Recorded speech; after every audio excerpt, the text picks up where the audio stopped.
오늘의 묵상. 성탄이 가까워지는 이 시기의 독서는 하느님께서 구세주의 오심을 얼마나 꼼꼼하고 철저하게 준비하시는지를 잘 보여줍니다.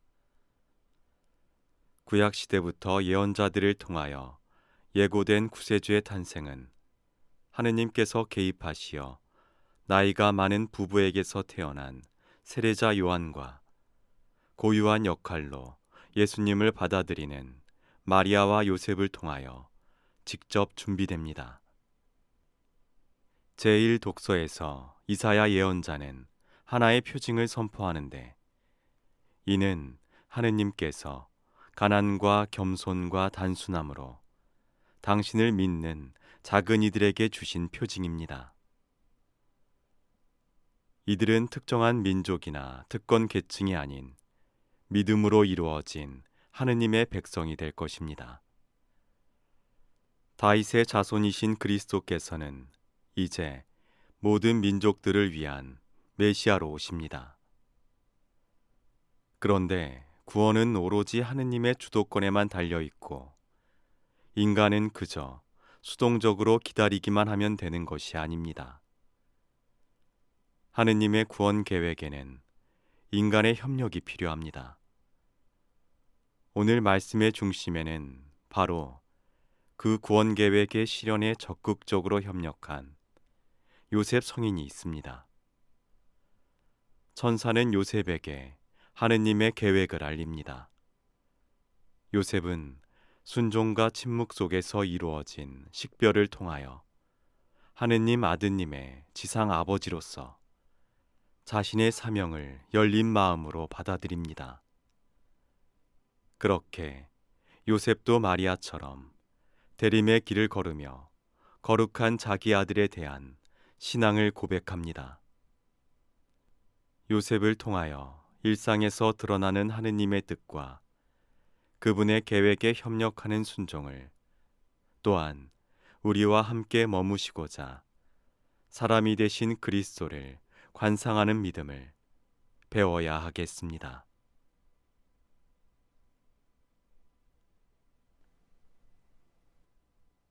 오늘의 묵상. 한나가 주님께서 허락하신 아들 사무엘을 봉헌하고자 사제에게 가는 내용인 오늘 독서와 한나의 찬가로 이루어진 화답송은 복음에서 듣는 마리아의 노래 마니피카세의 표입니다.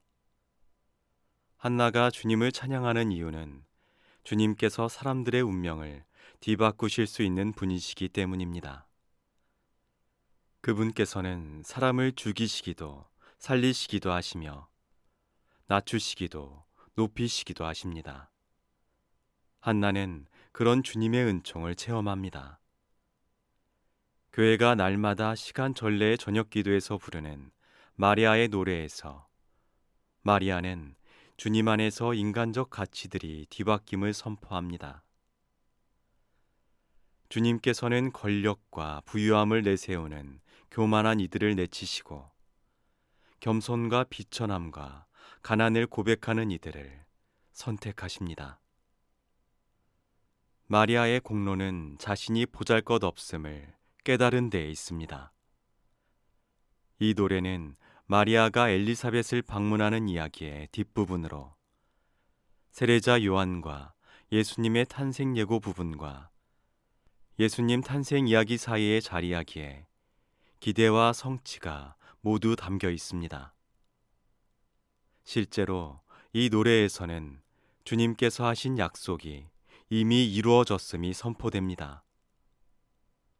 그래서 마리아는 구세주이시자 전능하신 분, 그리고 거룩하신 분이라는 그분의 속성을 한 낱말로 표현하는데, 그것이 바로 자비입니다.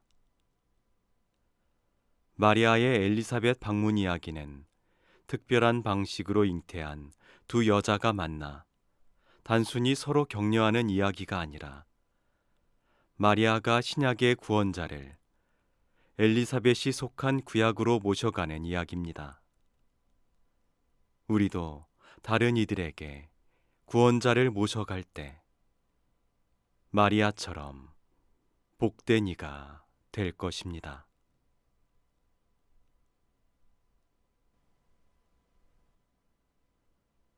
오늘의 묵상. 성탄의 신비가 깊어지는 오늘 전례는 세례자 요한의 탄생 이야기를 통하여 예수님을 맞이할 준비를 하도록 우리를 초대합니다. 이름이 운명이다 라는 라틴말 표현처럼 하느님의 크신 자비를 드러낼 아기의 이름 요한은 주님께서는 자비로우시다 라는 뜻입니다. 장차 말씀이신 분께 소리를 내어 드리게 될 아기는 이 이름을 받으면서 아버지에게 말을 되찾아 줍니다. 주님께서는 세 가지의 방식으로 오십니다. 첫 번째로 역사 안에서 태어나시고, 두 번째로는 역사의 종말에 오십니다. 세 번째로 날마다 우리에게 오십니다. 주님께서는 날마다 당신 교회를, 우리 한 사람 한 사람을 찾아오십니다. 우리는 늘 깨어 그분을 기다립니까? 아니면 문에 방해하지 말아 주세요 라고 써붙여 놓지는 않았나요? 세례자 요한의 탄생 이야기는 바야흐로 코앞에 다가온 예수님의 탄생에 대한 우리의 설렘을 더욱 커지게 합니다. 우리도 성모님처럼 아기 예수님의 탄생을 기다립니다. 출산을 앞둔 성모님의 심정이 어떠셨을지를 우리가 충분히 상상할 수는 없지만 분명 설렘도 있으셨을 것입니다. 엄마가 된다는 기쁨과 지극히 높으신 분의 아드님을 낳는다는 떨림으로 보낼 이 시간을 성모님과 함께하며 예수님을 맞이할 준비를 합시다.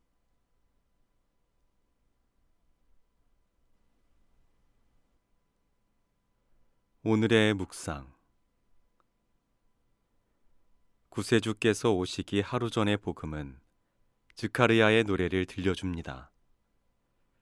교회가 전통적으로 시간 전례의 아침 기도에서 노래하는 이 찬가는 두 분을 향합니다. 전반부는 주 이스라엘의 하느님께, 후반부는 지극히 높으신 분의 예언자라 불릴 태어난 지 여드레 되는 아기에게 바쳐집니다. 이 찬가의 내용도 두 부분으로 나뉩니다.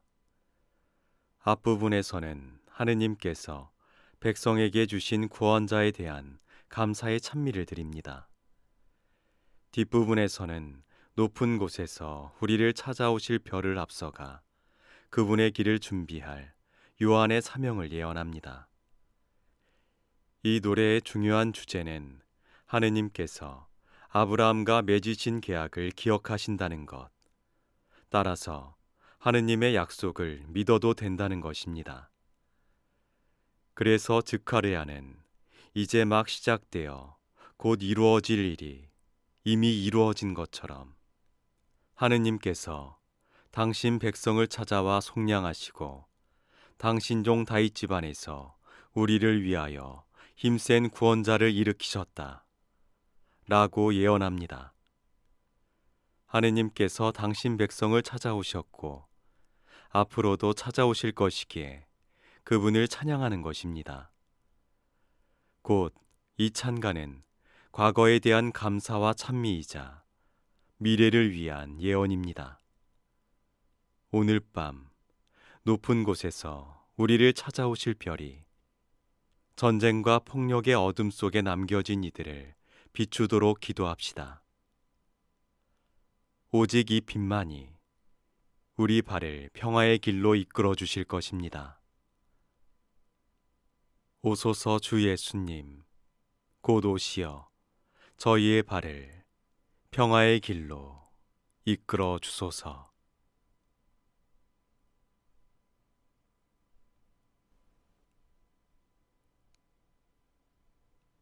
오늘의 묵상. 성탄 전야의 말씀 전례는 이스라엘 백성의 역사를 통하여 이루어진 하느님의 구원 계획을 묵상하도록 도와줍니다. 제1독서에서 이사야 예언자는 바빌론 유배에서 돌아온 이스라엘 백성에게 횃불, 면류관, 왕관과 같은 빛나는 표상으로 예루살렘의 영광스러운 모습을 제시합니다. 주님과 예루살렘의 특별한 사랑의 관계를 총각이 처녀와 혼인하듯 너를 지으신 분께서 너와 혼인하신다 라고 표현합니다. 이는 하느님께서 인류와 혼인하시려고 사람이 되어 오신다는 옛 교부들의 말을 떠올리게 합니다. 제2독서에서 안티오키아에 간 바오로 사도는 회당에서 이스라엘 사람들뿐만 아니라 이방인으로서 하느님을 경외하는 사람들에게 말합니다. 그는 구약에 나타난 구원의 역사를 요약하면서 하느님의 약속에 따른 구원자, 곧 다윗의 후손이 바로 예수님이시라는 사실을 선포합니다. 복음은 하느님 아버지께서 사랑하시는 아드님 예수 그리스도께서 이스라엘 백성으로서 우리 인간의 조건을 취하시어 태어나셨음을 보여줍니다. 이것이 마테오 복음서의 족보가 아브라함으로 시작하여 요셉의 양아들이신 예수님으로 끝나는 이유입니다. 아기의 모습으로 이제 곧 오시는 하느님께서는 바로 나와 혼인하시려고, 나와 함께 계시려고, 나를 구원하시려고 오십니다. 하느님께서 구원하신다 라는 뜻의 이름 예수가 온 인류에게 실현되기를 오늘 밤 기도합시다.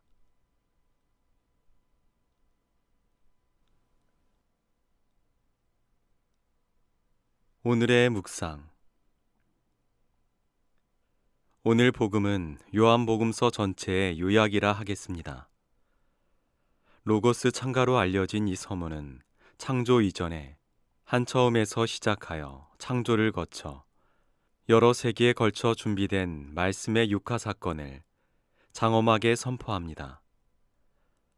말씀이 사람이 되시어 우리 가운데 사셨다 라는 구절은 이 찬가의 핵심으로 그리스 말을 그대로 옮기면 말씀이 살이 되시어 우리 가운데 천막을 치셨다 입니다. 살은 인간의 나약함에 대한 생생한 표현이자 피조물로서의 특성을 가리키는 가장 구체적인 표현입니다. 우리는 예수님께서 사람이 되신 하느님이라는 교리에는 익숙하지만 그분의 몸이 우리의 몸처럼 피로를 느끼고 병에 걸릴 수 있으며 죽을 몸이여 냄새가 날 수도 있고 더러워지기도 하는 살이라는 사실에는 당혹감을 느낄 수 있습니다. 그러나 그것이 육화의 진실입니다. 육화는 세상과 인간에 대한 하느님의 긍정이요 사랑 고백이라고 신학자 칼 라노는 말합니다. 영원이신 분이 시간이 되셨다. 세상을 창조하시고 세상의 모든 현실에 대한 마지막 설명이신 분이 육신이 되셨다. 하느님께서 당신의 마지막 말씀, 가장 아름답고 가장 깊은 말씀을 세상에 보내셨다. 바로 이 말씀이 사람이 되시어 세상의 한 부분이 되어 오시면서 하시는 말씀. 세상아, 너를 사랑한다. 사람아, 너를 사랑한다. 바오로야, 데레사야, 너를 사랑한다. 너를 사랑하기에 너와 같이 되었다. 내가 되었다. 너의 그 비참함, 너의 죽을 운명까지도 나의 것으로 삼아 너와 일치되고 싶었다.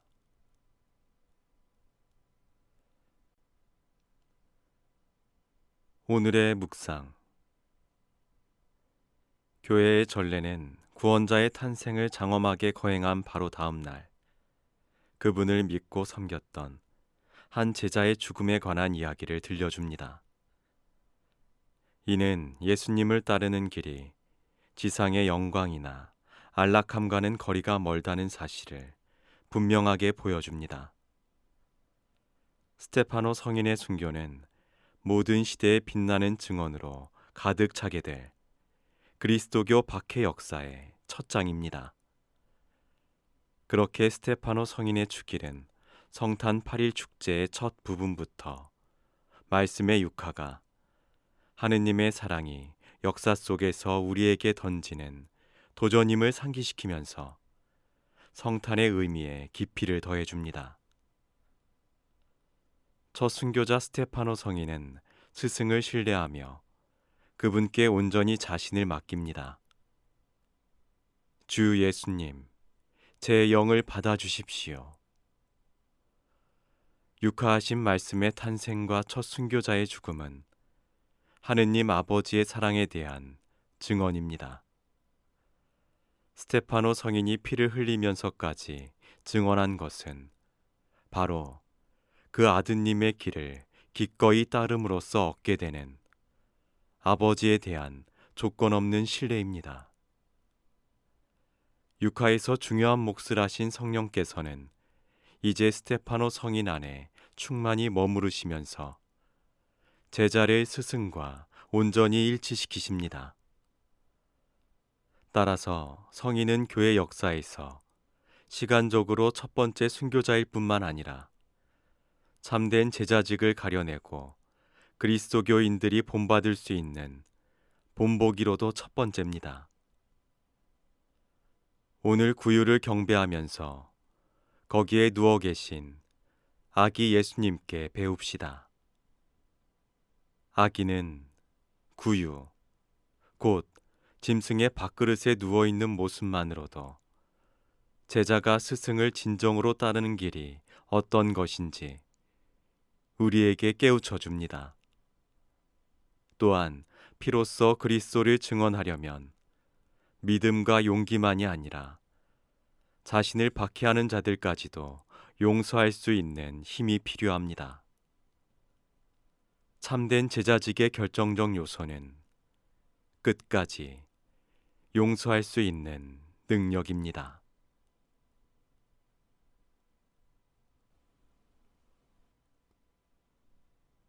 오늘의 묵상. 성탄 8일 축제 기간의 전례에는 예수님 때문에 목숨을 잃은 이들이 나옵니다. 성 스테파노 첫 순교자, 죄 없는 아기 순교자들, 성 토마스 베케트 주교 순교자이죠. 우리에게 생명을 주시고자 태어나신 분 때문에 생명을 빼앗긴 이들이 있다는 사실은 얼핏 역설적으로 보이지만 그분께서 우리에게 주시려는 참 생명이 무엇인지 묵상하게 됩니다. 성 요한사도 복음사가 축일인 오늘, 복음은 요한사도를 엊그제 태어나신 주님의 무덤으로 데려갑니다. 무덤과 수의가 아기 예수의 탄생과 상관이 있을까요? 상관이 있습니다. 예수님께서는 우리를 위하여 돌아가시고자 태어나셨습니다. 또한 우리에게 당신 몸을 먹이시고 생명을 주십니다. 이것은 아기 예수님께서 짐승의 밥그릇인 구유에 누이셨다는 사실에 담긴 하나의 상징이기도 합니다.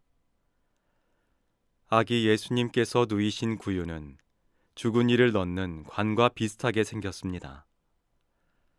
동방교회의 성탄 이콘 가운데 루블료프의 성화에서는 아기가 누워있는 구유가 마치 작은 관처럼 보이는데 그 관은 저승처럼 깊은 어둠 속에 놓여 있죠.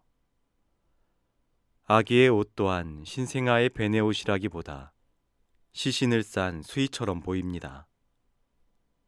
이는 예수님께서 돌아가시기 위하여 태어나셨고 우리를 살리시려고 돌아가셨음을 표현합니다.